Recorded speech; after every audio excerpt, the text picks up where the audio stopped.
Então, continuando, né? Infelizmente já passou a oração, não consegui gravar, mas continuando o nosso estudo, nós paramos aqui em Apocalipse, falando do testemunho da igreja. Eu vou compartilhar aqui com os irmãos o slide que nós paramos.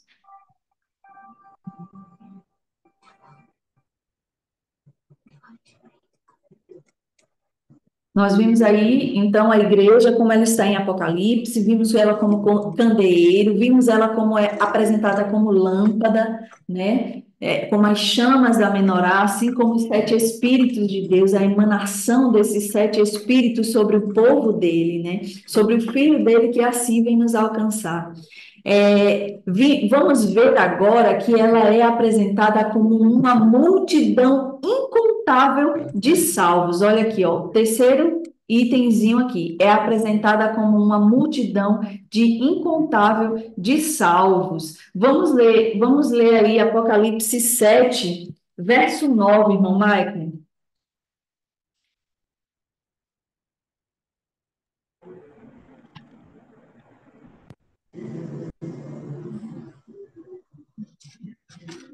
Capítulo 7, verso 9. Apocalipse. Pastor, eu não estava lhe ouvindo porque tinha um indivíduo me ligando aqui. É Agora eu mesmo. voltei a ouvir de novo. Estava tentando recusar a ligação aqui. Não, não perdeu nadinha, não. Nós vamos ler agora Apocalipse 7, 9, porque nós estamos vendo os aspectos do testemunho de Cristo, que é a igreja, como ela é apresentada no Apocalipse, certo? Então, nós vamos ver agora que ela é apresentada como uma multidão incontável de salvos. Olha lá, Apocalipse capítulo 7, verso 9. Pode ler? Pode ler. Depois destas coisas, olhei e vi uma grande multidão que ninguém podia contar, de todas as nações.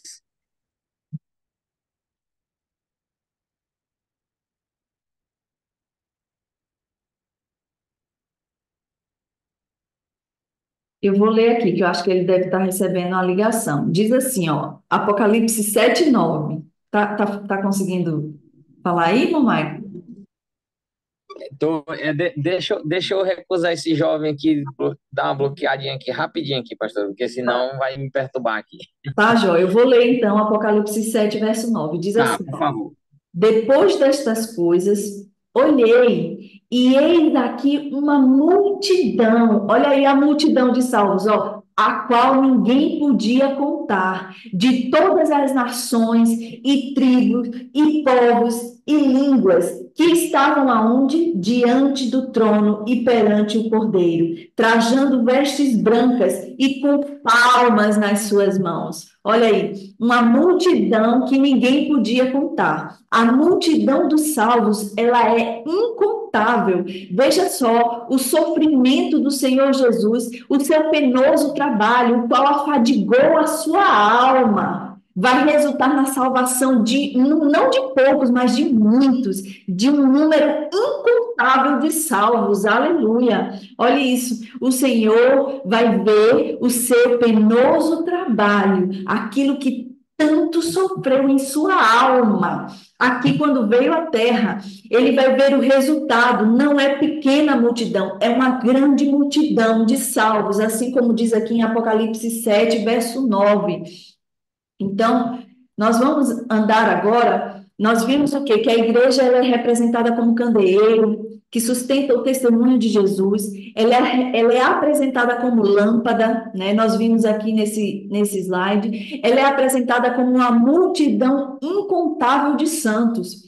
E também a igreja, ela vai ser representada como uma colheita. Sim, como uma colheita que está pronta para ser ceifada, como uma colheita que está pronta para ser ceifada.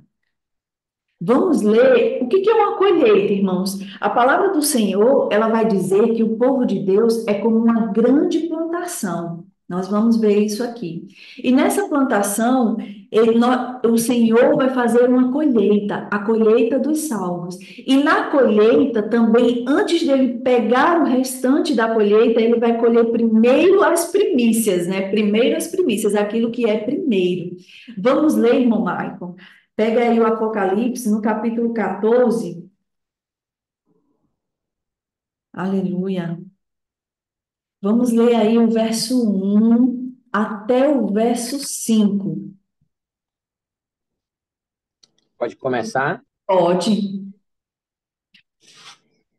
Então olhei e vi o Cordeiro em pé sobre o monte Sião, e com ele estavam 144.000, que traziam escrito na testa o seu nome e o nome do seu pai.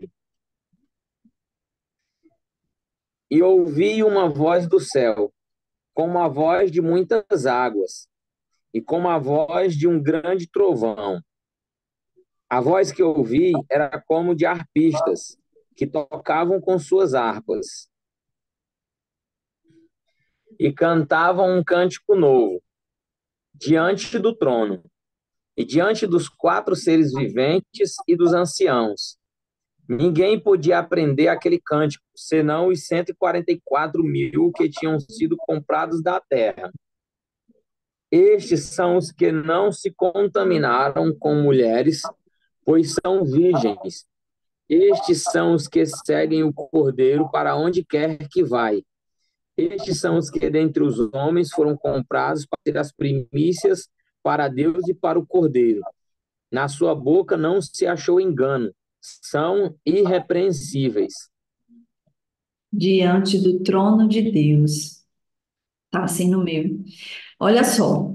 Ele disse assim: e cantava um novo cântico, diante do trono e diante dos 4 animais viventes. E ninguém podia aprender aquele cântico. Olha só o que eu aprendo com isso aqui, fazendo uma palhinha, né, já do capítulo 14.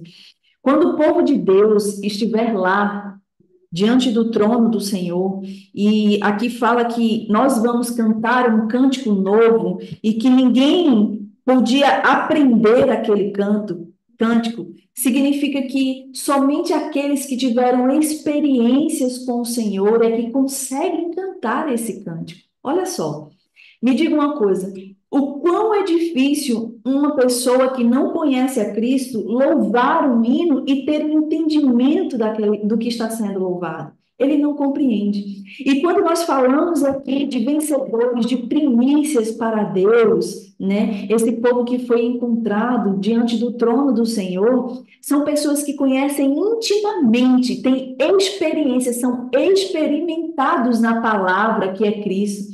Então, esse cântico novo fala de um cântico que somente nós saberemos e poderemos cantar.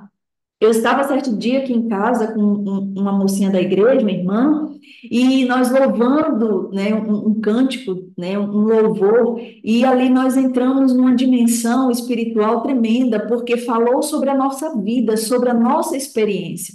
Então, só nós que somos experimentados em Cristo, passamos, entramos nele, é que vamos conseguir cantar esse novo cântico. Por isso que aqui diz, ninguém podia aprender aquele cântico, senão esses 144.000 que foram comprados da terra. Nós temos que entender que, como colheita, nós éramos trata-se de uma questão de propriedade, né? Quando Adão pecou, lembra que eu falei dos reinos, né? Nós temos 4 reinos, Adão tinha 3 reinos, né? Só não tinha um mineral. E quando Lúcifer, ali Satanás, foi tentar o Senhor Jesus, ele tentou nos 3 reinos, né? Se prostrado me adorares, olha os reinos da terra, eu vou te dar porque eles me foram entregues, né? E quando Adão pecou, nós todos nos tornamos escravos do pecado, nós nos tornamos escravos do diabo. O diabo era o nosso dono, era o nosso proprietário, porque a palavra vai dizer que ele nos comprou com preço de sangue. Olha só, então Cristo nos comprou de volta para Deus, agora nós somos propriedade de de Deus. Nós somos legalmente propriedade de Deus. Nós pertencemos a Ele. Ele é o nosso dono, né? Então, quando continua assim, ó, 144 mil que foram comprados, nós fomos comprados da terra, né? Uma multidão incontável de santos foram comprados da terra. Aí no verso 4 vai dizer assim: esses que não estão contaminados com mulheres. Mulheres vai falar da parábola das virgens. Quem estudou comigo o reino, né, que a parábola das virgens fala de reino, né, não fala de salvação, né? Depois eu vou gravar uma aula sobre isso daí. Por quê? Todas elas a palavra dizia assim que elas tinham que vigiar, né? Quem é que vigia? Se falou de vigiar, está falando de crente, não está falando de ímpio, não é verdade? Todas elas tinham lamparina, todas elas tinham o Espírito Santo, elas só não tinham o azeite a mais, né? Então, ali está falando de reino, está falando desse momento aqui do arrebatamento que nós vamos ver agora com mais propriedade, porque nós já vimos na primeira aula, mas vamos ver agora com mais profundidade. Então, ele continua no verso 4 dizendo: estes são os que não são contaminados por mulheres, porque são virgens. Estes são os que seguem o Cordeiro para onde quer que vá. O que ele está dizendo? Eles fazem a vontade do Cordeiro. Eles são guiados pelo Cordeiro. Eles foram comprados como primícias para Deus e para o Cordeiro. Olha só por que essa escola chama-se Primícias School, né? É daqui. Nós temos que ser achados como primícias para Deus, como aqueles que amadurecem primeiro, né? Então, aqui no próximo slide, deixa eu passar aí daqui para vocês verem, né? O que são primícias? Primícias, lá em Levíticos, no capítulo 23, versos 10 e 11, diz assim, ó: fala aos filhos de Israel e dize-lhes: quando houverdes entrado na terra, que vos hei de dar, e fizerdes a sua colheita, então trareis o molho das primícias da vossa cega ao sacerdote. De quem que são as primícias? Do sacerdote. Quem que é o nosso sumo sacerdote que nós vimos aqui? É o Cristo. Cristo Jesus.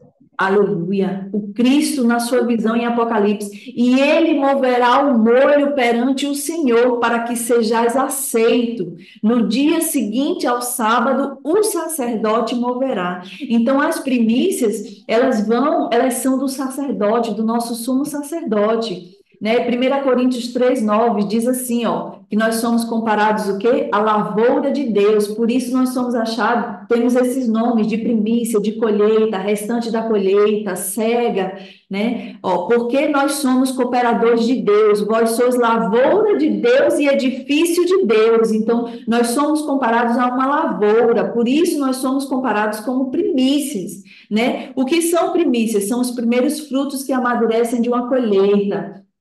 Eu gosto muito de falar sobre o exemplo dos frutos que estão nas partes mais altas dos pés, né? Das árvores, geralmente mais frondosas e altas. Esses frutos, eles amadurecem primeiro. É como um pé de manga, né?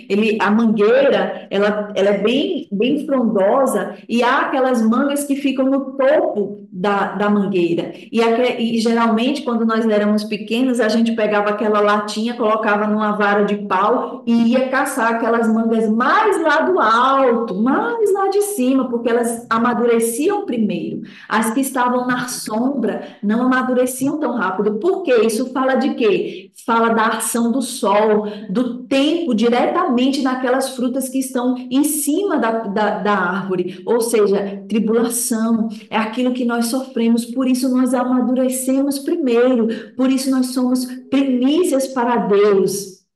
Né? Então, aquele que está na sombra, aquele que não quer passar por tribulação, ele não sofre a ação do sol de uma forma tão intensa como quem está lá no pico, como aquele que está recebendo a tribulação. Então, por isso são chamadas frutas maduras do sol, são as primícias. Então, nós somos comparados com as primícias. Irmão Michael levantou a mãozinha. Quer falar, irmão Michael? Quero, pastora. Eu quero falar sobre dois pontos aí que a senhora falou. Um é sobre esse versículo 4 aí do capítulo 14, né? quando fala das mulheres, Certo. que esses são aqueles que não se contaminaram com as mulheres porque são virgens, né? Vale lembrar aqui, porque senão pode alguém ficar com o pensamento assim de que esses 44 então são só homens, né? Sim.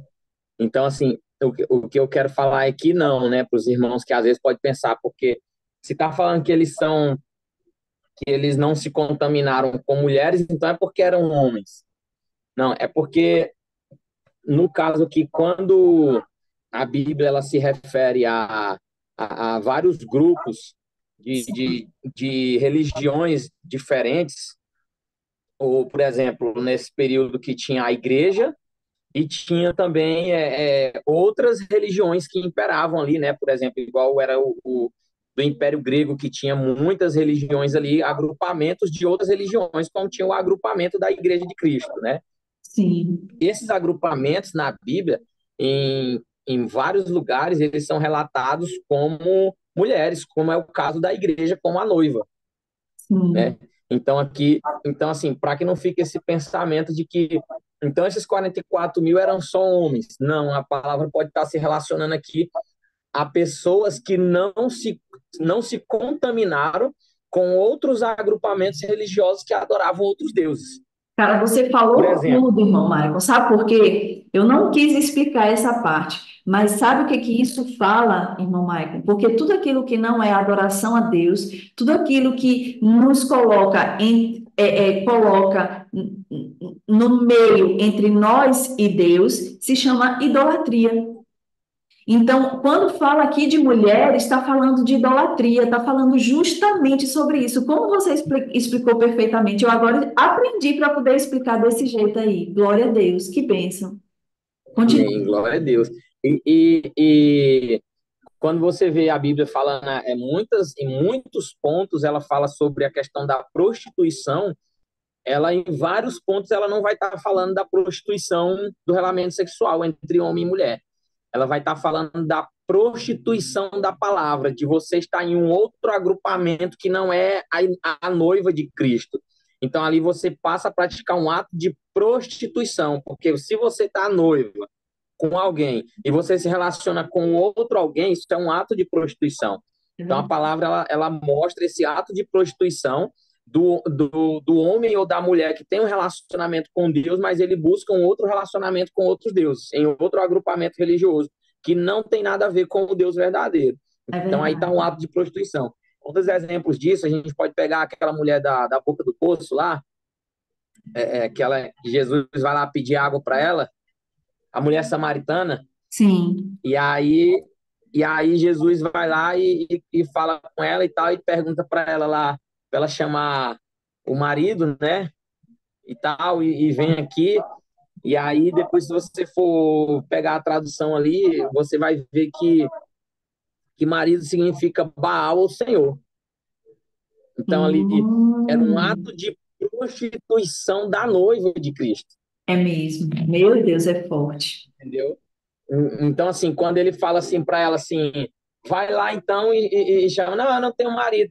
Falastes bem, porque já tiveste quatro, tu já teve quatro deuses, já teve quatro deuses e nenhum desses Meu deuses é Deus. teu. Meu E o Deus, que é tu tens forte. hoje ainda também não é teu. Era cinco, né? Porque era cinco. Mas mas aí Jesus fala para ela, falaste bem. Por que falaste bem? Porque tu já tivesse quatro deuses, porque marido significa Baal ou senhor de adoração. Então tu já tivesses quatro, porém tu tem um que esse não é o teu ainda, porque o teu está Meu aqui, perante Deus. você aqui, pronto para te entregar a água, entendeu? Aleluia. Então, assim, é só esse ponto aí sobre esse versículo 4, né? Para os Tremendo. irmãos não ficar com aquele pensamento. Então, esses 44 mil são somente homens, porque não se contaminaram com mulheres. Não, são homens e mulheres que não se contaminaram com outros agrupamentos religiosos que não tinham nada a ver com a noiva de Cristo. Verdade. O, o segundo ponto que eu queria colocar, pastor, é a senhora colocou aí até no slide, a igreja representada como colheita, como, como seara, né? É só trazer um alerta para os irmãos que tem gente, tem agrupamentos da Igreja de Cristo que está querendo fazer tá querendo ceifar a colheita, né? Está querendo Eita, começar a cortar a colheita. E essa não é uma eita, função nossa. eita. É Essa não é mesmo. uma função nossa. A função nossa é semear. É verdade. Porque lá na parábola de Jesus fala o seguinte: olha, ore ao Pai para que ele mande lavradores para a sua seara. Lavradores vai falar de trabalhar a terra, de plantar, de lançar a semente. Lá depois, quando os discípulos não entenderam a parábola, lá na frente eles perguntam e Cristo diz o seguinte: os ceifeiros são os anjos. É Aí a isso senhora leu aí. o texto em Apocalipse na aula passada que fala que os anjos vão vir e vão fazer a ceifa para o Senhor, né? É, Então, só para os irmãos ficarem atentos aí meu que não é hora Deus. de ceifar, viu? Poderoso, poderoso. A irmã Ana Lúcia levantou aqui a mão. Eu vou pedir para ativar teu microfone, vai aparecer uma mensagem. Apareceu aí, irmã Ana Lúcia? Eu. Conseguem me ouvir? Conseguimos. Se você Amém. puder ligar a câmera, é bom para a gente te olhar.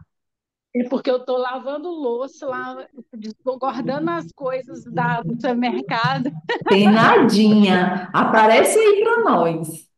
Então tá bom. Deixa eu achar aqui, porque tudo é novo, né? Agora, eu acho que agora foi, não? Não, ainda não. É a câmerazinha. Ela deve estar cortadinha. Aí você clica nela, ela vai aparecer. Peraí. Ela está do lado do microfone. Ah, não, apareceu. Eu estou sem óculos. Peraí. Aí. Boa noite, Pai do Senhor a todos. Amém, Amém. querida. É uma graça, é um privilégio estar ouvindo tantos conhecimentos, tanta sabedoria de Deus, né? Glória a Deus. Estou aqui de frente a uma pia cheia de tangerina, de frutos, né? Estou lavando os frutos. Eu acho que é assim que o Senhor faz todos os dias, né? Aleluia. Nós somos frutos, mas todos os dias temos que ser lavados, né, pelo É sangue dele, né? Porque enquanto nós estivermos nessa terra, os alimentos não estão puros, né? é São verdade. purificados pelo Senhor. E aí eu não tenho conhecimento teológico para fazer afirmações, mas o que tocou meu coração, quando falou de sol amadurecer os frutos, me veio: o Senhor é a luz do mundo, né? Então nós precisamos dessa luz para nos amadurecermos, É né? verdade, forte. Primícias, né? Os primeiros frutos, o Senhor falou no meu coração que nós somos os primeiros frutos de muitos outros que precisamos levar palavras para serem salvos, né? É verdade. Então, as primícias de muitos, né? Aleluia. Verdade. Assim como Jesus foi o primogênito, né? E nós somos, né? Verdade. Esses, Verdade. esses mini-cristos tentando, né? Levar a palavra para ter mais mini-cristos, né? Verdade. Então, é isso. Eu só queria Glória a refletir Deus. algo que veio no meu coração. Espero Tremendo. que tenha Tremendo. sido. E falo mais, irmã Ana Lúcia, quando você falou que o Senhor nos lava não só com o seu sangue para perdão de pecados, porque sem derramamento de sangue não há remissão de pecados, mas quando você lava as frutas ali, você está lavando com a água da palavra, né? O Senhor foi dizer assim, que nós já estamos limpos, olha aí as tangerinas, tá vendo? Nós já estamos limpos pela palavra que vos tenho, né, falado, pelas palavras que já tem colocado em vós. Então, é a água da palavra, pura, cristalina. Essa água também que o irmão Maico comentou aí, né, que se a samaritana pedisse a ele, ele já daria, e ali ela não sentiria mais a sede, que ela sentia de E estar ele é adorando água outros viva. deuses. Que tremendo, que poderoso. Ele é água viva, né? É a água viva. E a luz, né? O Senhor é a nossa luz, e por essa luz, olha só, essa luz nos remete que aonde há trevas em nós é necessário ter o quê? A luz de? Cristo, Sim. a luz do nosso Pai, para que ali as trevas sejam dissipadas e nós sejamos o quê? Amadurecidos, aprendendo. Aí eu lembro aqui, faço menção lá de Hebreus. Hebreus, no capítulo 12, estava olhando aqui, no verso 6 e 7, diz assim: porque o Senhor corrige o que ama e açoita a qualquer que recebe por filho. Se suportais a correção, Deus vos trata como filho, porque que filho há a quem o pai não corrija, não é verdade? Então, quando há em nós necessidade de amadurecimento, há em nós a necessidade de sermos lavados pela água da palavra, há em nós a necessidade de recebermos esta luz para que a própria treva que ainda há em nós seja dissipada. Aleluia, tremendo. Amém.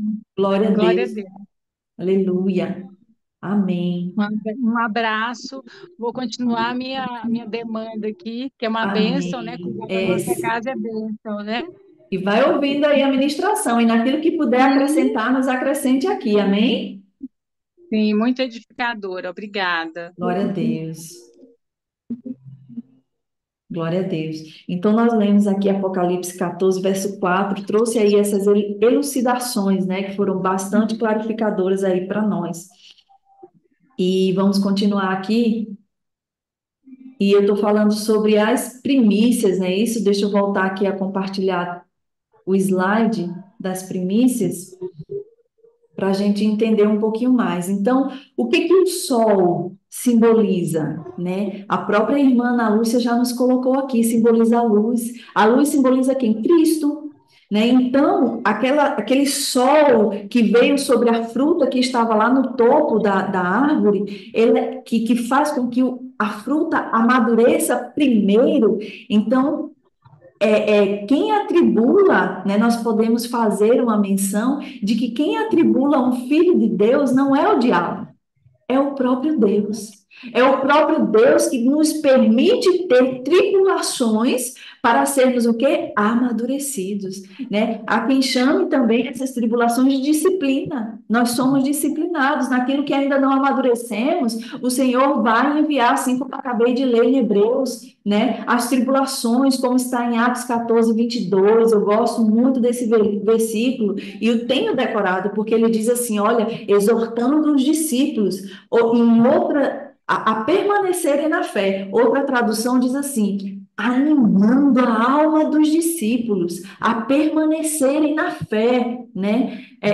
Porque por muitas tribulações importa entrar no reino de Deus. Olha só, tribulação é para filho, tribulação é disciplina para filho. Então, o que nós chamamos de tribulação, o Senhor chama de quê? De disciplina, né? Está aqui Hebreus 12, 6, 8 que eu li.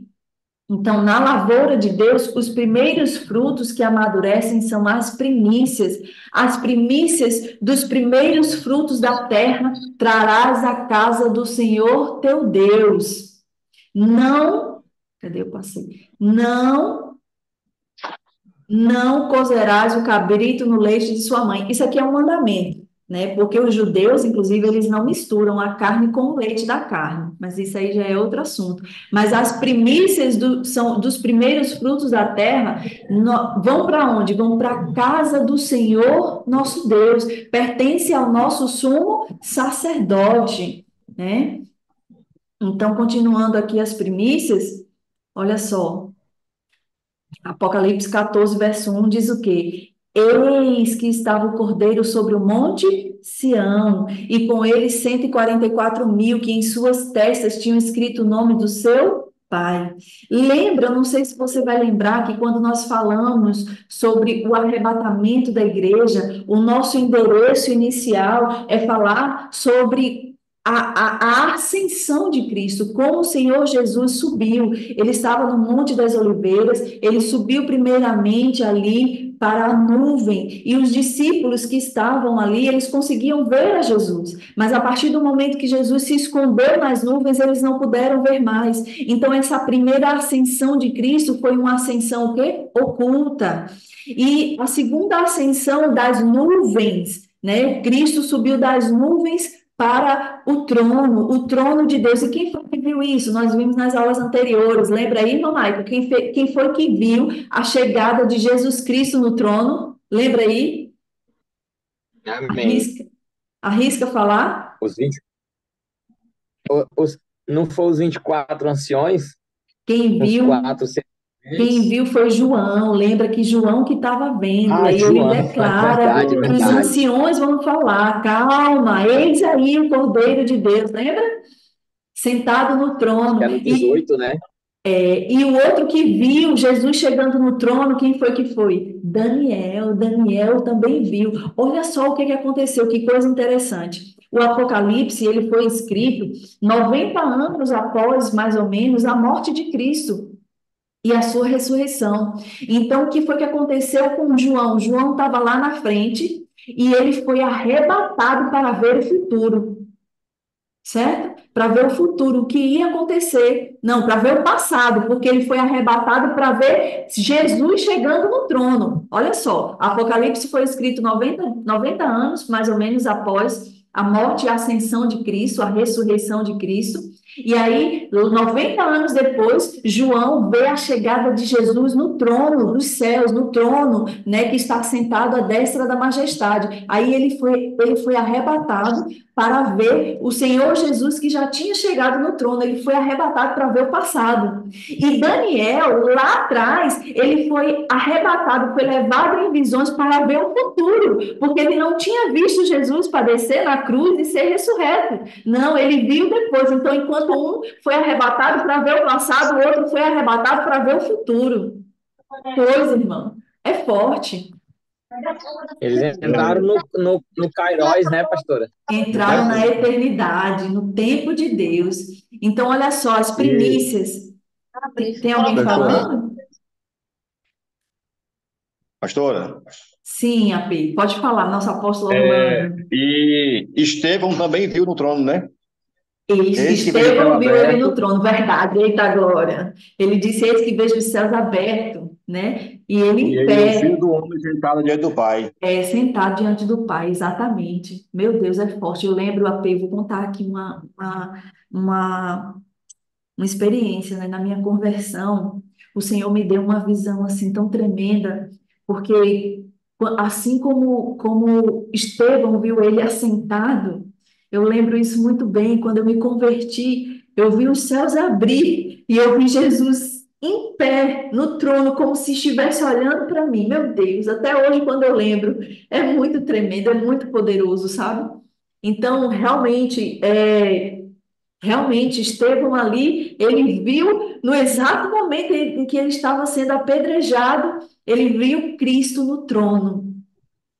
Poderoso isso daí. Glória a Deus. E uma coisa que às vezes a gente não dá atenção é que quando, muitas vezes, nas grandes tribulações que a gente passa, é que o Senhor se apresenta a nós, né? Verdade.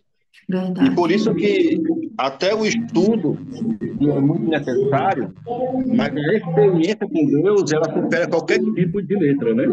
É verdade. E eu acredito assim, por exemplo, meu bem, ela ouviu a voz de Deus falando com ela no leito do hospital, né? Você já contou o testemunho para a senhora, estava Sim. deitada. Então, nesse momento de tribulação, foi o caso de Estevão, né? É Estevão sendo verdade. apedrejado, ele olha para o céu, e o seu formato, apesar da dor, não era um Aleluia. formato de tristeza, porque ele, eis que veio o céu aberto. E eu Verdade. vejo o Filho do Homem sentado dentro do Pai, né? Aleluia. E isso é muito importante, porque a paternidade de Deus, para nós, ela supera muita coisa. Ela tira Aleluia. muito jugo da gente, É não é verdade? verdade, é verdade. E é na disciplina, na tribulação, que ele se apresenta como pai. Porque, como nós lemos aqui em Hebreus, ele disciplina o filho que ama. Ele traz a tribulação para o filho que ama, porque ele quer que nós nos acheguemos a ele. E isso aqui, irmão, é uma palavra para maduro, porque o crente, Claudinho, que a gente fala geralmente, aquele crente que acredita que. Deixa eu, deixa eu ver aqui o que está dando eco.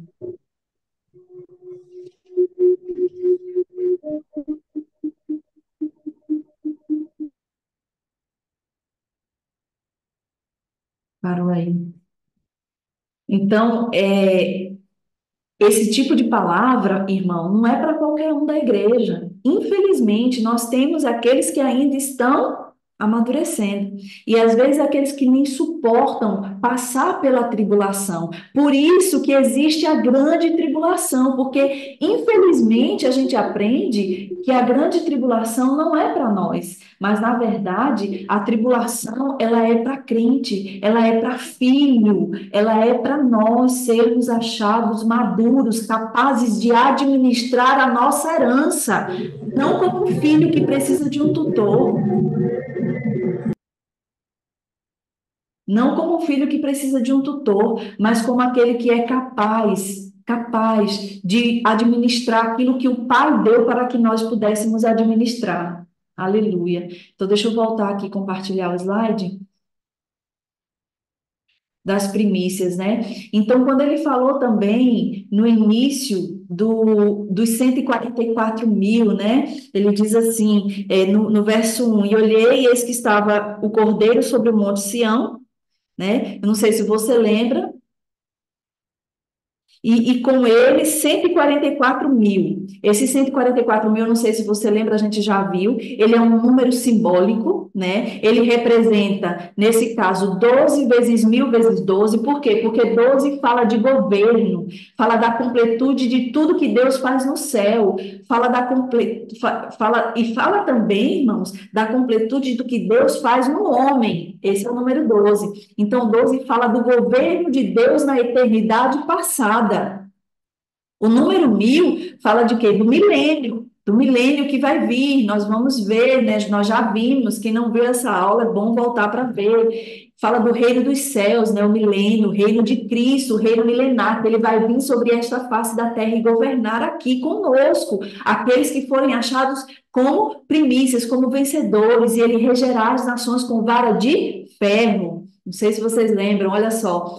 E novamente, 12, porque fala novamente do governo de Deus na eternidade futura. Eu até colei aqui dos slides passados, né? O que é o reino de Deus? É tudo isso aqui, né? Eu coloquei em linha, mas a gente já viu que essa linha, ela se comunica, né? O evento 1 com o evento 2, que seria a eternidade passada e a eternidade futura. E tudo isso aqui é o reino de Deus, mas o reino dos céus, ele é somente o reino milenar. Ele acontece quando? Com o nascimento da igreja e vai se encerrar quando? No final do milênio.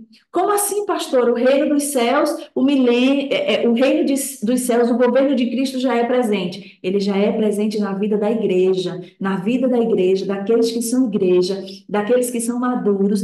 Cristo já governa. Reino fala de governo. Reino fala de governo. Então, deixa eu interromper aqui para vocês olharem aqui um pouco. Então, existem dois grupos de 144 mil, né? Esse grupo que a gente acabou de ler fala de quê? Fala daquilo que está completo em Deus, né? Mas tem os 144 mil que está lá no capítulo 7, verso do 5 ao 8. Capítulo 7, do verso 4 até o verso 8. Eu queria que o irmão Maico fizesse essa leitura, porque na verdade essa leitura, irmão Maico, é mais das tribos, né? Por quê? Porque está falando de Israel. Está falando de Israel. E o que acontece? Está falando das tribos de Israel. Também é um número simbólico, mas ele não quer dizer 12 vezes 1000 vezes 12. Ele quer dizer 12 vezes 12, que fala das tribos de Israel, da completude de tudo que Deus quer resgatar em Israel, e fala de 1000 do milênio, tá? Então, lê aí, irmão Maico, capítulo 7, versos 5 até o 8. Da tribo de Judá, 12 mil Não, foram do 4, selados. do verso 4. 4. E ouvi o número dos que foram selados, e eram 144 mil, de todas as tribos dos filhos de Israel. Tá vendo aí? Da tribo de Judá, 12 mil foram selados. Da tribo de Ruben, 12 mil. Da tribo de Gade, 12 mil. Da tribo de Asser, 12.000. Da tribo de Naftali, 12.000. Da tribo de Manassés, 12.000. Da tribo de Simeão, 12.000. Da tribo de Levi, 12.000. Da tribo de Issacar, 12.000. Da tribo de Zebulon, 12.000. Da tribo de José, 12.000. Da tribo de Benjamim, 12.000. Então, esses aí fala dos 144.000, diferente do Apocalipse capítulo 14, que nós acabamos de ler. Agora, nós entendendo que nós somos colheitas do Senhor, e em tudo que é a colheita existe primeiro as primícias, né? Chega a ser redundante. E o irmão Michael, né? Aí, ele falou também da foice, né? Nós já vimos que a foice fala de anjos, né? São os anjos. E que vai meter a foice e vai fazer a colheita. Lê aí, irmão Michael, no capítulo 14, lê do verso 14 até o verso 16, até o verso 16. Olhei e vi uma nuvem branca, e assentado sobre a nuvem, um semelhante a filho de homem, tendo na cabeça uma coroa de ouro, e na mão uma foice afiada. Então outro anjo saiu do templo, clamando com grande voz ao que estava sentado sobre a nuvem: lança a tua foice e ceifa, porque é chegada a hora de ceifar, pois já a seara da terra está madura. Olha só, E então, aquele que, sim, continua. e aquele que estava sentado sobre a nuvem meteu a sua foice à terra, e a terra foi ceifada. Foi ceifada. Então, olha só, Jesus está no trono e ele está com uma foice para cegar o quê? A colheita. Então, voltando, nós estamos vendo o testemunho de Jesus Cristo, a igreja está sendo aqui comparada a uma colheita, nós somos a colheita, e nessa colheita existem as primícias. Então, a colheita, né, ela vai para o celeiro. A gente leu aqui que as primícias vão para a casa do sacerdote, vão para a casa de Deus. Mas o restante da colheita, ela vai para onde? Vai para os celeiros, né? Quem que é a colheita, né? O restante dessa colheita? É a totalidade da igreja que não são primícias. Por quê? Porque as primícias vão para Deus, né? Aqueles que foram encontrados qualificados, aqueles que foram encontrados amadurecidos, eles foram levados, eles serão levados, né? Mas a Bíblia fala que já foram, né? A gente já viu isso aí, como João tendo essa visão. Então, eles já foram levados para o trono de Deus. Mas a maior parte da igreja é uma colheita, a maior parte vai para celeiros, né? Alguns são as primícias, né, aqueles que foram comprados como primícias para Deus. Lembra que diz assim, ó, eles fazem a vontade de Cristo, eles fazem a vontade de Deus. Se eles, eu pergunto para você, irmão, é todo crente que está na igreja que faz a vontade do Pai, que faz a vontade de Cristo? Quem é que são os vencedores? Os vencedores são os que fazem a vontade de Deus. Aleluia. Vou passar aqui o slide, pra vocês verem.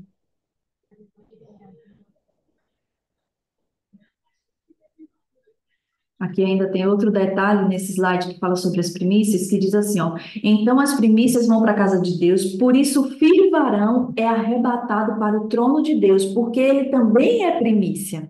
E o restante dos crentes é arrebatado para as nuvens, porque é a lavoura, e a lavoura vai para o celeiro. Eu não sei se os irmãos estão pegando, mas é importante voltar lá na primeira aula para ver a ascensão de Cristo e o arrebatamento da igreja. Eles estão intimamente ligados, né? Então, olha só, primícias e colheitas. As primícias dos primeiros frutos da terra trarás à casa do Senhor teu Deus. Êxodo 23:19. Então, as primícias vão para o trono. A maior parte da igreja, que é a colheita, vai para os celeiros. Olha só, a igreja também ela é vista como exército. Como exército. Lê aí, irmão Michael, Apocalipse capítulo 19, verso 14.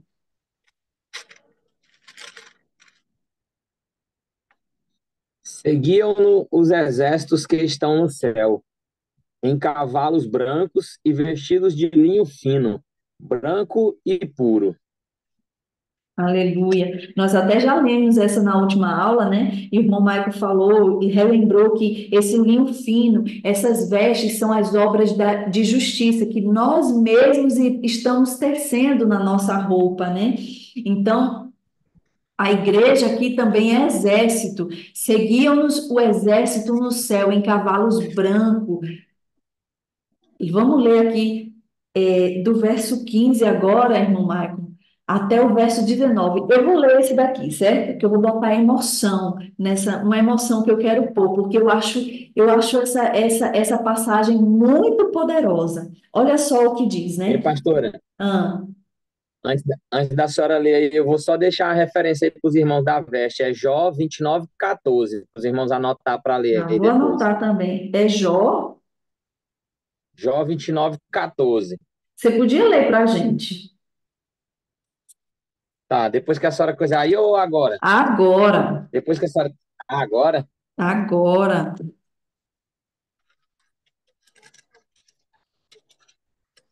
Vou ler aqui então. Sim. Diz assim, ó. Cobria-me de retidão, e ela me servia de veste. Aonde é que tá? Fala de novo. Jó 29:14. Ah, é 29. Eu entendi 24. 29, 14. Vestia-me de justiça e ela me servia de vestimenta. Como manto e diadema era a minha justiça. É forte, é forte, é forte. Olha só o que vai continuar dizendo.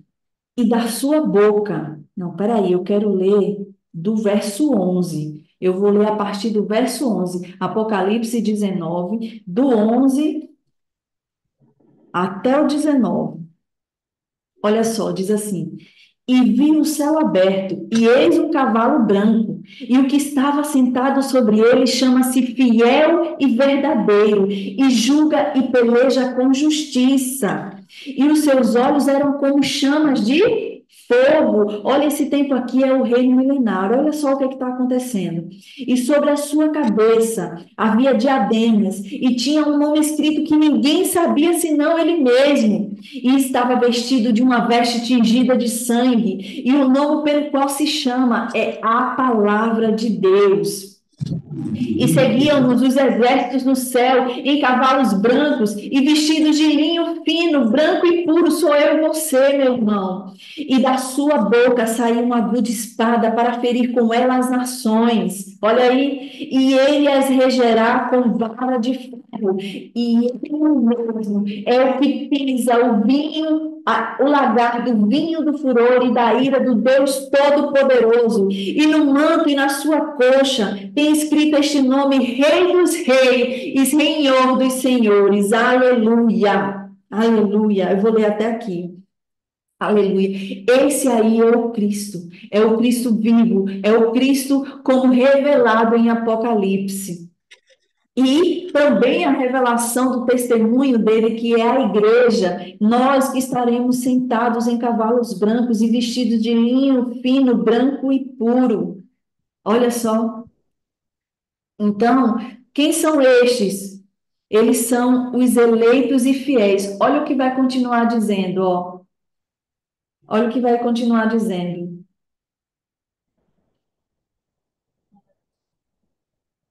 Olha o que vai continuar dizendo, diz assim: E vi um anjo que estava no sol e clamou com grande voz, dizendo a todas as aves que voavam pelo meio do céu: Vinde e ajuntai-vos à ceia do grande Deus. Ei, vai ter uma ceia.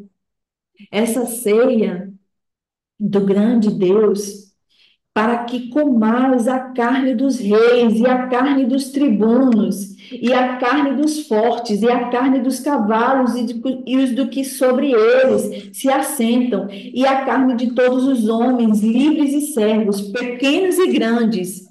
Olha só, essa ceia fala daquilo que o próprio Senhor vai fazer uma ceia para nós. E essa ceia advinda desses frutos, né? Da carne desse povo todo. Então, assim, vai ser uma grande ceia. E ele diz mais. 19, aí ele já está vendo que a besta e os reis da terra e os seus exércitos reunidos para fazerem guerra àquele que estava sentado sobre o cavalo e ao seu exército. Isso aqui é para a batalha do Armagedon, né? Nós falamos muito bem sobre isso. Mas vamos voltar aqui. Então, nós somos esses exércitos, né? Esses exércitos, eles são os eleitos e fiéis. Se nós abrirmos aqui em Apocalipse 17, verso 4, diz assim, ó: esses combaterão contra o Cordeiro, e o Cordeiro os vencerá, porque é o Senhor dos senhores e o Rei dos reis. Vencerão os que estão com ele, chamados eleitos e fiéis. Olha só, esse exército aí são as primícias, são os vencedores. Por quê? Porque são os eleitos e fiéis, tá? Quando Jesus voltar, quando Jesus vir sobre as nuvens, né? E Jesus for vir para batalhar depois do tribunal de Cristo, for vir para batalhar contra o anticristo, que vai estar aqui, né? Perseguindo o restante da igreja e também os judeus que vai ficar na tribulação, né? Quando Jesus voltar, então ele vai voltar com todo esse exército. Às vezes a gente pensa assim, não, eu vou para o céu para ficar dando glória, igual os anjos, né? Meu pai falava muito Dini, porque ele é pernambucano, meu apelido é Dini, né? Aí ele faz assim, Dini, nós vamos para o céu, Dini, nós vamos só ficar dando aleluia e glória a Deus. Olha só, olha a nossa missão, meu irmão. Nós estamos sendo chamados para compor um exército. E eu quero te dizer mais. O povo das trevas conhece muito bem isso, e eu falo para vocês com experiência própria, porque a minha mãe, ela foi do tal do Vale do Amanhecer, né? Não sei nem se vão cortar esse vídeo por causa disso, mas eu vou falar. Ela veio do Vale do Amanhecer, e ela e eles têm vários livros de doutrinas, inclusive ela se preparava, porque ela dizia que ia batalhar nessa batalha do Armagedon. Olha só. Ela dizia que eles, certo? Ela aprendeu que eles iam, né? Esse pessoal que vai para o Vale do Amanhecer, eles estavam se preparando para guerrear na Guerra do Armagedon. Gente, para guerrear, para ser derrotado. Para ser derrotado. E muitas vezes os crentes não sabem que estão sendo preparados para lutar na batalha do Armagedon com Cristo. Com Cristo, tá? Só que minha mãe, graças a Deus, ela se converteu ao Senhor. Glória a Deus, só para dar esse testemunho aqui, para os irmãos compreenderem a dimensão da verdade, porque o inimigo, ele sabe, ele conhece. Tanto é que a palavra diz, né, que o noivo, lá na parábola das virgens, o noivo se atrasou. Significa que o inimigo, ele está fazendo de tudo para que Cristo, né, para que os filhos não amadureçam e Cristo demore a voltar. O quanto nós temos que amadurecer, né, para poder sermos achados como eleitos, fiéis, vencedores, exércitos com Cristo, meu irmão. Você vai batalhar, você não está aqui para brincadeira, não. Você é um guerreiro do Senhor. Aleluia! Glória a Deus. Glória a Deus. É forte, viu? Olha, você que não está preparado, eu quero dizer que você já tem vestimentas espirituais, você já tem, meu irmão, armaduras espirituais. Você não tem noção que você já tem, irmão. Você já tem instrumentos, ferramentas espirituais ao qual você deve se armar para batalhar nessa guerra espiritual que nós vivemos. Amém? Glória a Amém. Deus, glória a Deus. Então, os que são eleitos e fiéis vão lutar junto com o Senhor contra o anticristo no Armagedon, e eles vão vencer, nós vamos vencer, né? E quem são esses que vão vir com o Senhor? O exército, né? Os que foram eleitos, os fiéis, que foram achados qualificados, foram tomados da terra antes da grande tribulação, antes da grande tribulação. Então, o que nós vamos falar agora? Nós vamos falar um pouco da volta do Senhor Jesus. Eu sei que a gente já viu, mas nós vamos ver aqui, de uma forma pontual, E nós já vimos assim também. Só que nós precisamos ver, porque nós estamos sendo vistos como igreja, como exército, e você vai ter que entender isso daí. Olha só, a volta do Senhor Jesus, ela se dará em duas etapas. Nós já vimos isso e vamos ver um pouco mais. A primeira etapa é uma etapa oculta, a volta do Senhor Jesus. Por quê? Porque ele subiu, né, do Monte das Oliveiras até as nuvens, numa etapa visível. Depois ele subiu das nuvens para o trono de Deus, numa etapa oculta. Então, como é que ele vai voltar? Ele vai voltar lá do trono para a nuvem. A primeira etapa vai ser uma volta oculta, e depois ele vai voltar das nuvens para o Monte das Oliveiras. Então, a volta do Senhor Jesus, a primeira etapa é uma etapa oculta, e a segunda etapa é uma etapa visível. Na primeira etapa, ele vem como? Ele vem como um ladrão. Quem lembra disso aí? Quem lembra disso aí? Que Amém. ele vem como um ladrão. Deixa eu... Atos 1, de 1 a 6. Isso. Quer ler lá, Maicon? Pega lá. Pega lá. Ó, Atos 11, 1, de é? 1 a 6. Atos 1. É Atos 1, é isso aí, de 1 a 6.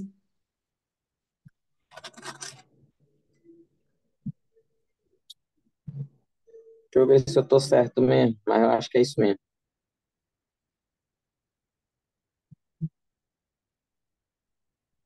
Eu acho que não. É não, é o Atos 1.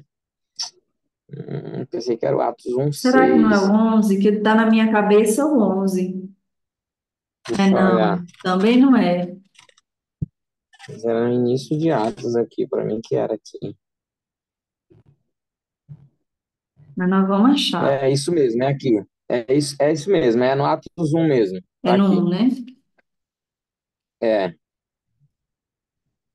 É isso aí, a ascensão de Jesus Cristo, do verso 5 até o isso, verso 11. Lê aí, irmão Maicon. isso.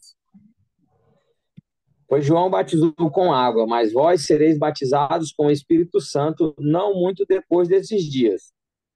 Aqueles que se haviam reunido perguntaram-lhe: Senhor, restaurarás tu neste tempo o reino a Israel? Estavam com o pensamento na terra. Ele lhes disse: Não vos pertence saber os tempos ou as épocas que o Pai estabeleceu pelo seu próprio poder. Isso só pertence ao Pai. Mas, em contraposição a isso, vocês vão receber um poder ao descer sobre vós o Espírito Santo. E sereis minhas testemunhas, tanto em Jerusalém como em toda a Judéia e Samaria e até os confins da terra, como eles estão sendo até hoje, né? Até aqui em nós, onde nós, É. através da palavra.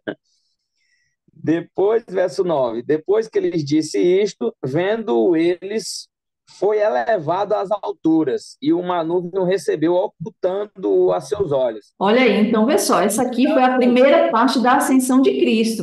Ele estava aqui no monte,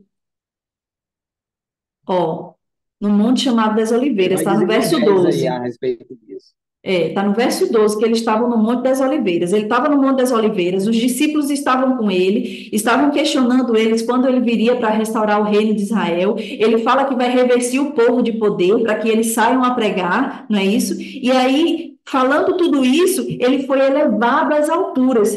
Quando ele chegou numa nuvem, a nuvem recebeu ele e ocultou ele aos olhos dos discípulos. Olha só, essa foi a etapa visível da ascensão de Cristo. Continua, irmão Maicon.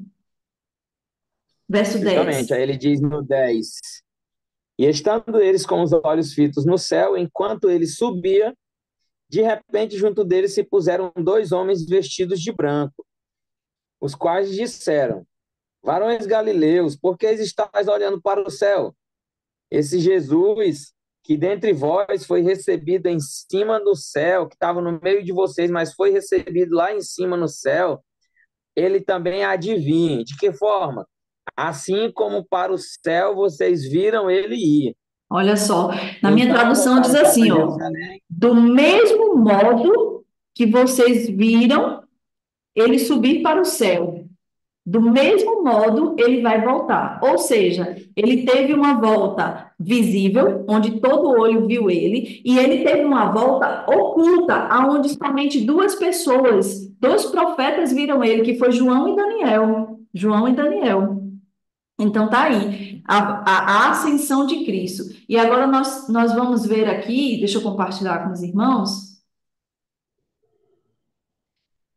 aqui, ó, como Jesus vai voltar, do mesmo modo que subiu, né? Olha só,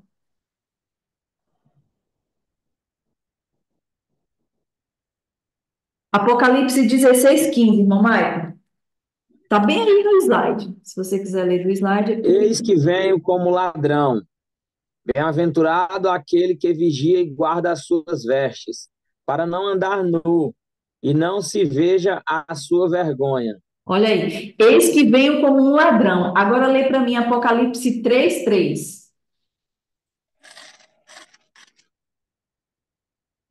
Lembra-te, pois, do que recebestes e ouviste, e guarda-o, e arrepende-te, pois se não vigiares, virei sobre ti como um ladrão, e não saberás a que hora sobre ti virei. Isso aí. Então, ele vai vir como um ladrão, não é um assalto. O assaltante, ele te avisa, ele te toma por assalto, você está vendo ele, né? Ele te aborda ali, né? Ele te abordou para um assalto, foi de repente, né? Mas aí Jesus, como é que Jesus vai vir? Como um ladrão, ele não é ladrão, ele vai vir como um ladrão, né? A diferença é que quando ele rouba, você só vai descobrir que ele veio quando você se der conta daquilo que era valioso e ele levou. Olha, valioso, o ladrão só leva aquilo que é valioso. Então, o assalto, ele é revelado, mas o ladrão não, o ladrão ele vem às escondidas. Essa é a etapa oculta,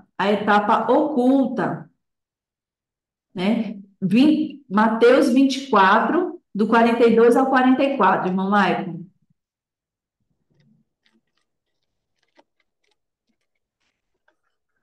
24, 42 a 44. Isso. Portanto, vigiai, porque não sabeis a que hora há de vir o vosso Senhor. Mas considerai isto: se o pai de família soubesse a que hora viria o ladrão, vigiaria e não deixaria que sua casa fosse arrombada. Por, por isso, estai vós também apercebidos, vigilantes, porque o Filho do Homem há de vir a hora em que não penseis.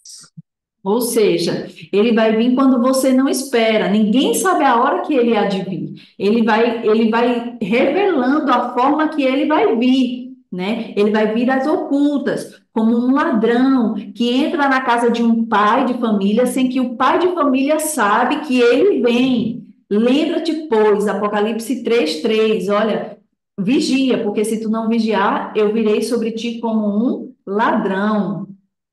E o que é vigiar? Vigiar é estar acordado na vigília da noite. Deixa eu fechar aqui para vocês verem.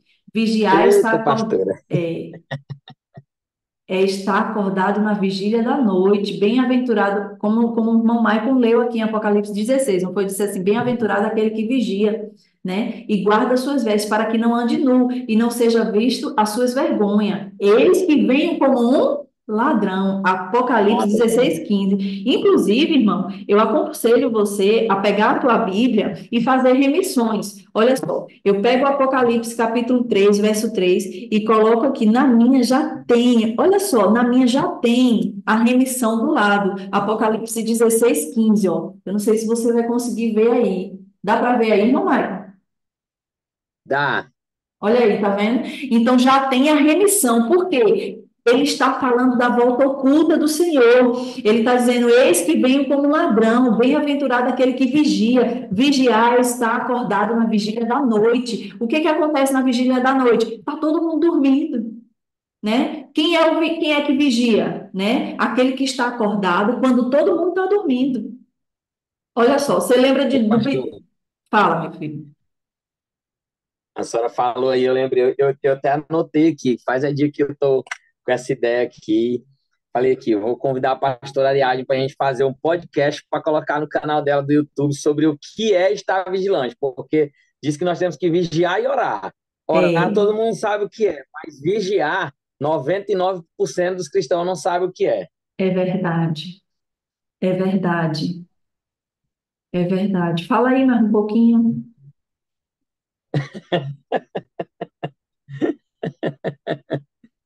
É porque, assim, vigiar é, não é algo assim.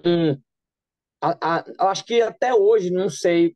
Eu nasci no Evangelho, né? Eu nasci e meus pais eram crentes, mas eu nunca vi ninguém trazendo uma pregação sobre o que é estar vigilante para quando Jesus. Tem crente, por exemplo, eu participo de um curso escatológico e fui convidado para ajudar na aula, né? Para ser das pessoas que estaria lecionando a aula, um dos professores. Aí fui. Lá, um dos professores, num dia que eu fui, ele fez uma dinâmica lá e separou toda a turma em grupos. E cada grupo foi dado uma folha para esse grupo, para todos os alunos. Só que ia ter uma folha que ia ser do grupo. E eles iam ter que escrever nessas folhas o porquê que eles queriam ou estavam fazendo esse curso de escatologia. Por que eles tinham interesse em estudar escatologia, né? Os irmãos estão ouvindo aí, participando com a gente, não sabe que a escatologia é o estudo dos finais dos tempos, segundo a palavra de Deus, segundo a Bíblia. E aí eles começaram a conversar entre si e fazer suas anotações. No final, o grupo tinha que ir na frente e falar o resumo daquilo que eles tinham conversado. Nós decidimos estudar escatologia por isso, isso, isso, isso. Tinham, salvo me engano, 9 grupos, de 7 pessoas mais ou menos cada um. Todos os grupos colocaram que queriam estar preparados para a vinda de Cristo. E era um dos motivos pelo qual estariam estudando escatologia. Agora, o que era a questão? Ninguém sabia o que era estar preparado. Eu andando no meio dos grupos, ouvi alguns irmãos dizendo assim, nós estamos aqui hoje, o curso era num templo de uma igreja, né? Então, eu ouvi um dos irmãos dizer assim, foi isso que me chamou a atenção para poder fazer esse estudo sobre isso. Ele fala assim, por exemplo, nós que já estamos aqui, só pelo fato de nós estarmos aqui, se Cristo viesse agora, nós já estaríamos garantidos, né?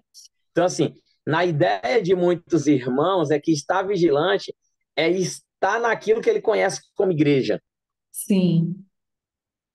E não é muito diferente disso. É muito mais profundo. Então, assim, por isso que eu anotei aqui e falei, vou convidar a pastora Ariadne para a gente sentar e filmar uma conversa natural, a gente separar uns textos bíblicos e filmar essa conversa lendo a palavra e conversando sobre o que é estar vigilante para a volta de Cristo. Pô, meu irmão, pois então Porque você muita já gente pensa que estar separa. vigilante é estar indo para os cultos. É verdade. Verdade, é poderoso isso E daí. não é. Irmão Maico, você Já vou dizer para você que não já é. vou dizer para você que pensava assim que está aqui com a gente que estar vigilante não é estar indo para o culto. É verdade. Ó, a irmã Ana Lúcia comentou aqui, ela disse assim, ó, vigilância é morrer todos os dias. Faz parte também, né? Faz parte. Faz parte É disso algo aí. assim, é algo que nós pensamos, né? Eu digo assim, estar vigilante pautado naquilo que a palavra diz. Não assim, nós, por exemplo, se a gente se reunir para fazer isso, eu acredito que é um projeto de Deus. É demais. Eu acredito que nós não vamos falar de nós. Eu não vou falar aquilo que eu acho, a senhora não vai falar aquilo que a senhora acha. Nós vamos separar os textos bíblicos e nós vamos ler os textos bíblicos, fazendo a exegese do texto com os irmãos, para os irmãos verem. Sim, Porque quando a gente faz a exegese do texto, as pessoas percebem que aquilo que está sendo falado não é o que nós estamos falando, mas é aquilo que a palavra está dizendo, é aquilo que está escrito, né? é, Porque para mim hoje, por exemplo, e para a senhora, para quem prega a palavra de Deus, sabe que hoje é muito fácil você pegar um versículo da Bíblia e você fazer um auê, digamos assim, em torno dele ali, e aquilo se tornar uma pregação. E quem não tem conhecimento bíblico, ele é levado como um peixe fisgado no anzol. Para onde você quer, você leva ele. é verdade. Mas quando você faz uma exegese do texto bíblico, que você está lendo e a pessoa está com a Bíblia dela na casa dela, lendo aquilo que você está lendo, à luz das escrituras é diferente. Deus fala diretamente com ela e não nós falamos com ela, entendeu? É Então, eu verdade. acredito que é um projeto de Deus. Se a senhora topar, nós vamos fazer isso aí. Tamo junto, vamos agendar. Vamos agendar. Já começa a preparar aí os versículos, separa, me manda também e vamos separando, vamos Amém. fazer. Poderoso. Então, vamos só acelerar que a aula já está quase terminando e nós estamos falando da volta oculta, da volta oculta. Então, o que que eu ia falar? Olha só. Veja só, nós falamos sobre vigiar. Eu vou falar uma palhinha aqui de uma história que a gente conhece. Lembra de Moisés? Moisés, ele subiu ao Sinai, né? E Moisés depois desceu do Sinai. Ele passou lá em torno de 40 dias, se eu não me engano, se não me falha a memória, né? E quando ele desceu, o povo estava fazendo o quê? Uma festa pagã, né? A palavra vai dizer que eles estavam nus. Lembra que Apocalipse nós lemos aqui que você não seja pego nu, sem suas vestimentas. Olha só, olha só. Moisés fala assim que Moisés desceu e pegou todos que estavam nus e na vergonha, na vergonha. Eles estavam despidos de vergonha, né? E somente quem estava separado, os levitas, só os levitas que não estavam adorando aquele bezerro de ouro.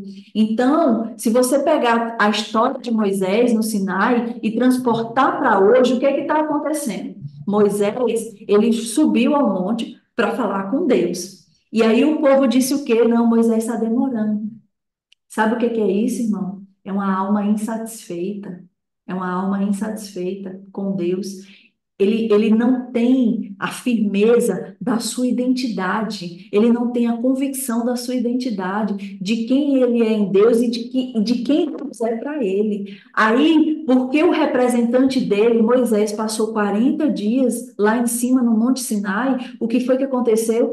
Eles disseram assim: não, está demorando. Vamos procurar outro Deus. Vamos fazer bem aqui um bezerro de ouro. Vamos adorar esse bezerro de ouro. E ali eles se prostituíram, porque eles estavam nus, né? Eles cometeram uma série de pecados ali sexuais. Então, o que está acontecendo ali? Quando Moisés desceu, pegou o povo de surpresa, né? O povo nem esperava mais, o povo estava tão cego que não estava, e surdo, porque a palavra diz que a idolatria faz o quê? Torna eles cegos, né? Tem olhos, mas não veem, tem ouvidos, mas não ouvem, né? Assim?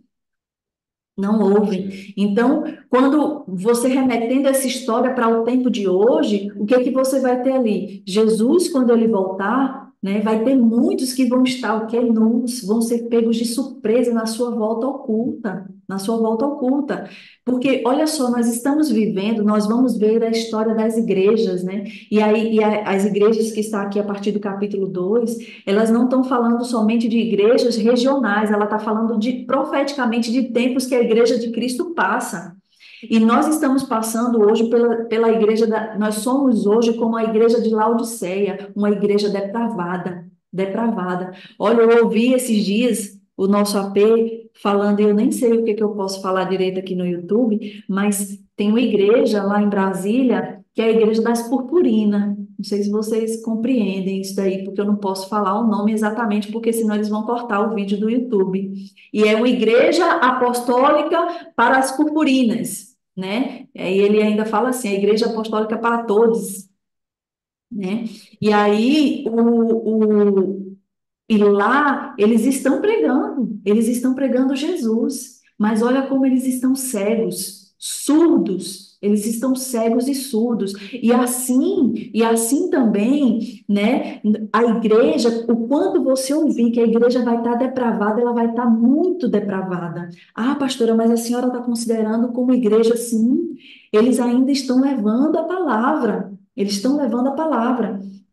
E essa é um tempo de depravação, tudo quanto você ouve de escândalo lá no meio da igreja, né? A gente não tem como esperar uma igreja melhor do que a que a gente tem visto hoje, né? Só vai piorar, é bíblico, é profeta, é profético. E aí, o tanto que ela já tá difícil, ela vai piorar, e o pior de tudo, ela vai parecer normal. Irmão, quando o irmão Maico falou aqui para mim, eu lembrei, né, da parábola da irmã samaritana, que Jesus fala da água, irmão, tem igreja, tem aqueles que se dizem apóstolos e não são, que a gente vai ver que a Bíblia fala que, meu irmão, você pode ter apóstolo, né? Vai dizer que uma das igrejas prova aqueles que se dizem apóstolos e não são, né? Tem igreja, um apóstolo aí, que eu não posso falar o nome, que ele está dizendo que nessa ocasião aí, com a mulher samaritana, Jesus está oferecendo sêmen para ela, está dizendo que a água é o sêmen do próprio Jesus, que Jesus estaria fazendo ali sexo com ela.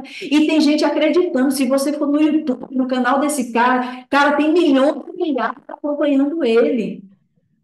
Olha só, não brinca. Esse povo que estava lá esperando Moisés descer do monte, que disse assim: Olha, Moisés, nós não vamos subir, não, nós não vamos lá, não, vai você, deixa Deus falar com você e Moisés falar conosco, porque a gente não suporta. E ainda assim, Deus foi lá, Moisés foi lá, subiu no Monte Sinai, que a gente já viu que aquele Monte Sinai que ele subiu foi o trono do próprio Deus. Não sei se você vai lembrar que está lá em Hebreus 12. Né? E aí, quando ele desce, ele encontra o povo depravado, idolatrando, nu, sem vigiar, mas tinham alguns lá, tinham alguns que estavam vigiando, eram os levitas, eram os levitas. Então, é a mesma menção, né? Esses são os que vigiam, tá aí, irmão Michael, eu podia ter guardado isso daí para falar no podcast, mas eu vou repetir isso daí. Vou repetir isso daí no podcast, Amém. certo? Vou Amém. repetir. Então, quem são os que vigiam? São aqueles que não se despem, né? Não tiram as suas vestimentas, eles não participam das festas carnais, né? São aqueles que guardam a sua alma, o seu espírito, o seu corpo. E enquanto todos estão dormindo, os demais estão dormindo em trevas, na escuridão de uma vida mundana, escrava, você está vigilante, você está esperando a volta do Senhor. Aleluia! Aleluia. Olha, e aí continua, eu vou continuar só para terminar essa parte. Lá em Mateus 24, se você quiser anotar a referência, se anote, eu até vou mandar os slides. 24 a gente já leu alguns, mas eu vou ler o 40 e o 41, diz assim, ó, estando dois no campo, será levado um e deixado o outro. Estão duas moendo o moinho, será levada uma e deixada a outra. Uai, mas elas não estão fazendo a obra do Senhor? Elas não estão fazendo, olha só a diferença, elas estão fazendo a mesma obra, né? Uma é tirada e outra é deixada. Por quê? Por causa da intenção do coração. Quando eu faço. Por isso, irmão, que vigiar também não significa religiosidade. Não significa você ir à igreja, você ir ao culto toda quinta, todo domingo, toda terça, tá aqui. Não, não é isso. Vigiar é você alinhar a intenção do teu coração à intenção de Cristo. Entende? Qual é que é a minha motivação? Qual a motivação de eu estar lá moendo um moinho? Tá pegando, irmão? Qual é a minha motivação na obra do Senhor? Se a minha motivação estiver errada, ainda que eu esteja fazendo um trabalho de excelência, irmão, porque tem na igreja, às vezes eu estou fazendo a mesma coisa que um vencedor efetivamente está fazendo, mas eu vou ficar. Eu não, está repreendido, mas a pessoa vai ficar. Por que vai ficar? Só o vencedor vai ser tomado. Só o vencedor vai ser tomado. E lá em Mateus 24, 36 diz assim, ó, mas daquele dia e hora ninguém sabe, nem os anjos do céu, mas unicamente meu Pai. Isso aqui é Jesus falando. Jesus está dizendo, olha, nem eu sei a hora que eu vou vir na minha volta oculta, eu vou vir como ladrão, entendeu? Vai ser no abrir e fechar de olhos. O ladrão vai te pegar de surpresa. Veja bem, nem Jesus sabe, né? Por isso que a gente usa a palavra rápido para esse primeiro arrebatamento. Por quê? Porque ele vai acontecer antes da tribulação. Ele vai ser repentino. Ele vai acontecer antes do momento que a gente conhece como grande tribulação. Ele vai ser repentino, né?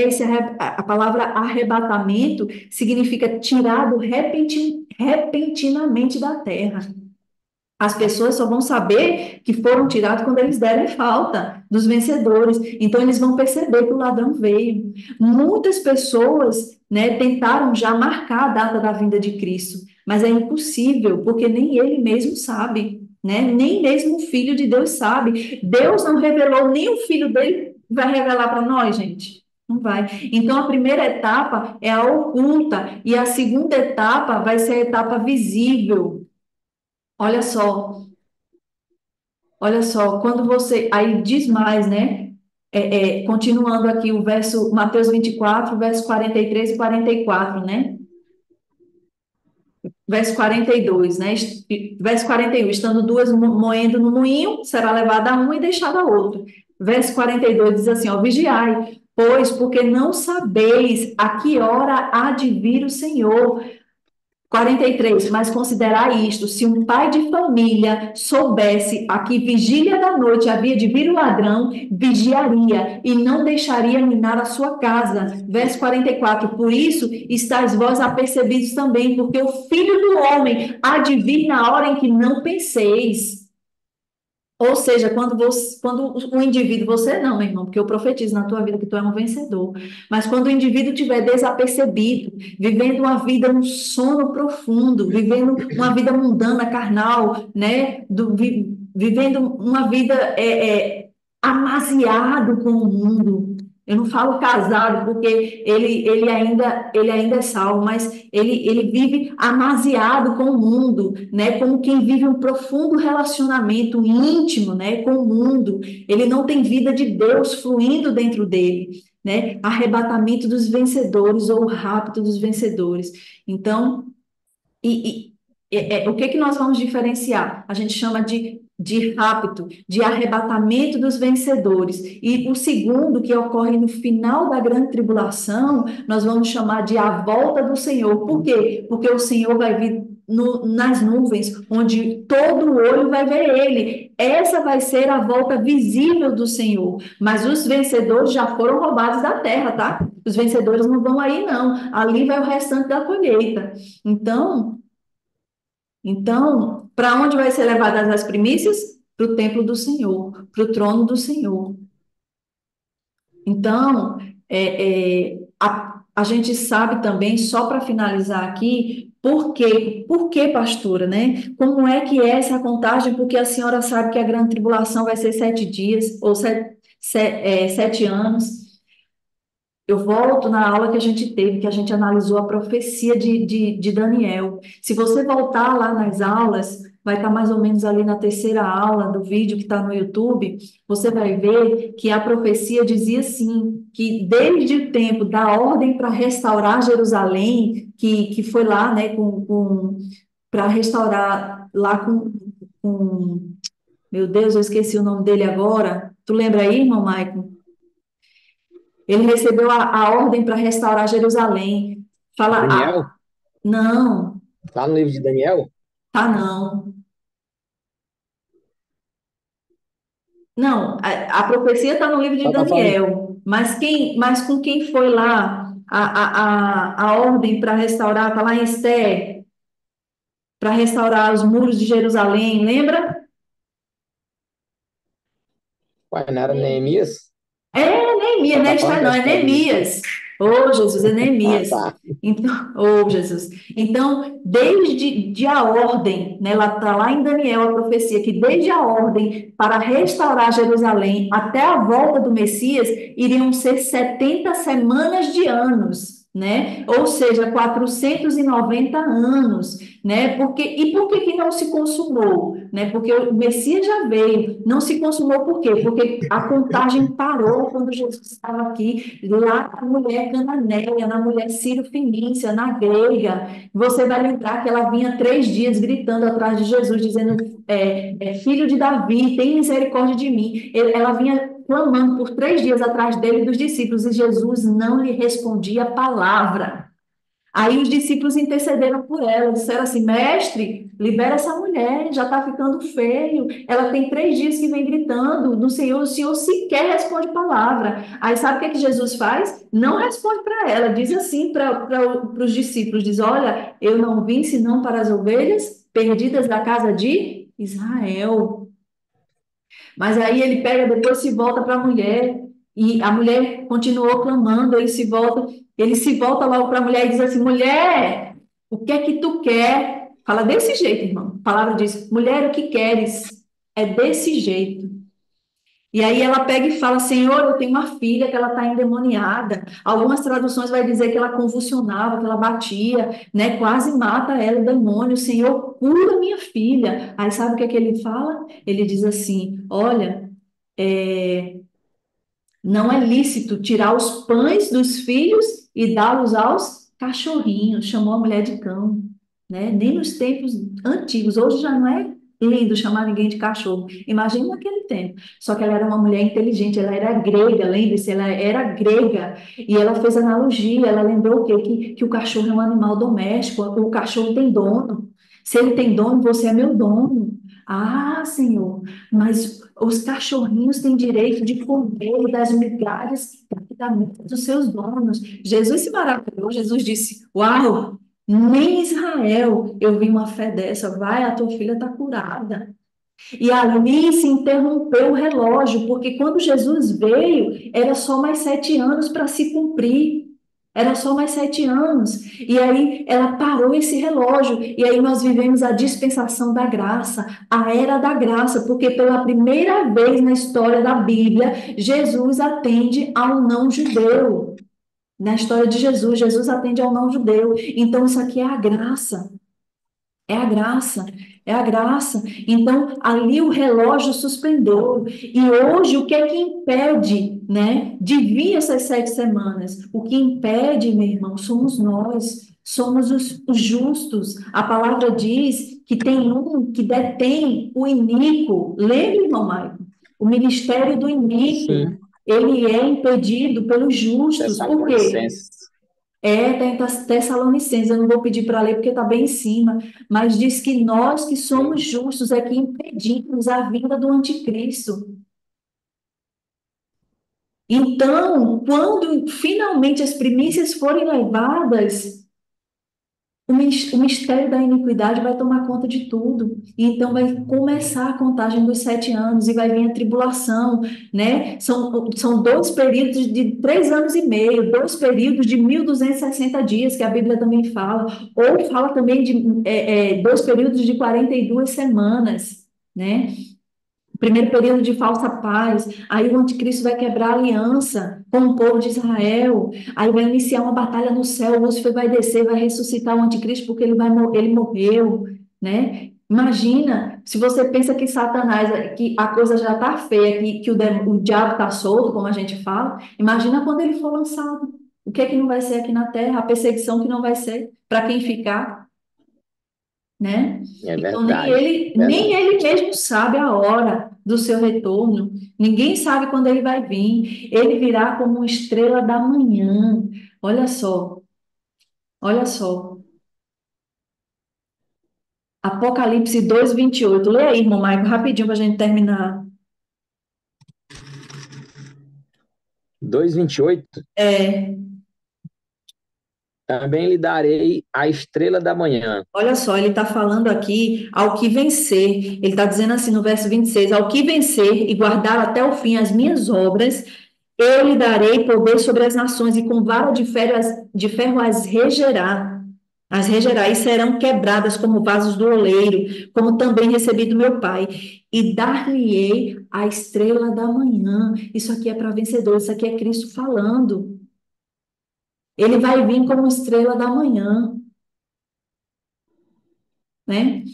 Quando Jesus nasceu, olha só, outra analogia. Viu, irmão Michael, de quem não estava vigiando? Repare, escute bem aí. Quando Jesus nasceu, teve uma estrela no céu que levou, a palavra vai dizer que levou magos, reis magos, reis magos. Reis magos era crente? Não, irmão. Os religiosos da época estavam dormindo. Eles não conseguiram perceber a vinda do Senhor Jesus sobre a face da terra. Vai ser dessa mesma maneira. Muita gente não vai ver a estrela da manhã, como está dizendo aqui, só vai ver o sol da justiça. É isso eles vão ver. Que Jesus vai vir com justiça. Porque ele vem como estrela da manhã, mas ele também vem como sol da justiça, porque no final da grande tribulação, ele vai nascer, ele vai vir com grande glória, né?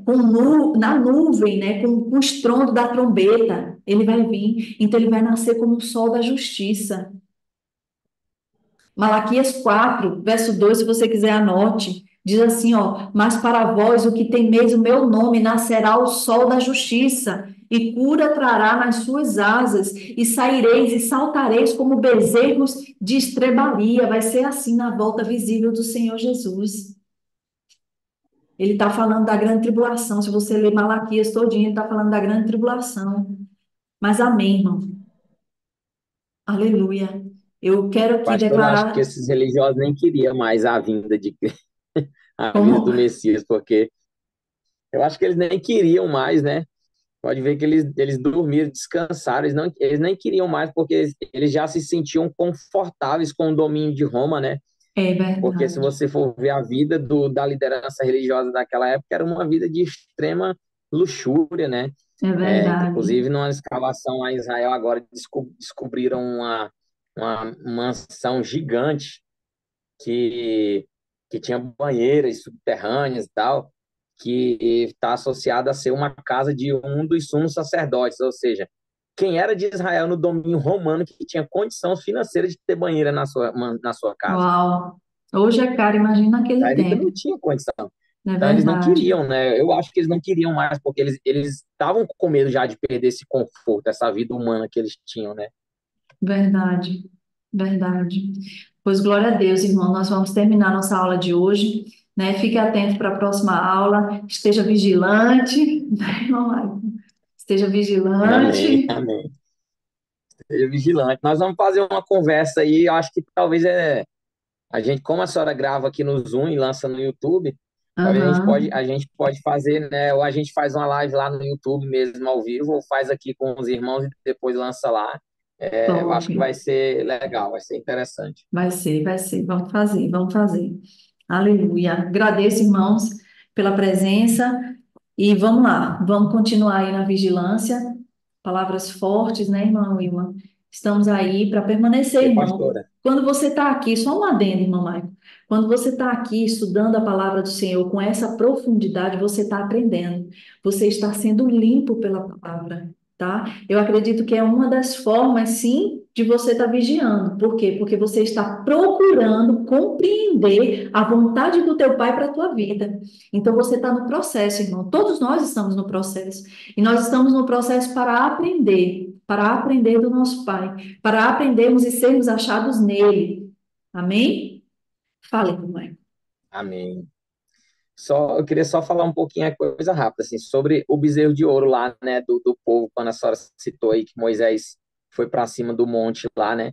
Só para falar Sim, assim para os irmãos, que os irmãos sejam sempre gratos a tudo que você aleluia, possa estar passando na tua vida, seja de aleluia, felicidade, de bonança ou de alguma dificuldade, seja aleluia, sempre grato, Jesus. mesmo em meio à Aleluia. dificuldade, porque aquele povo, eles achavam que Moisés já tinha morrido, né? No texto lá fala que alguns deles pensavam que Moisés já tinha morrido, porque ele Verdade. demorava muito.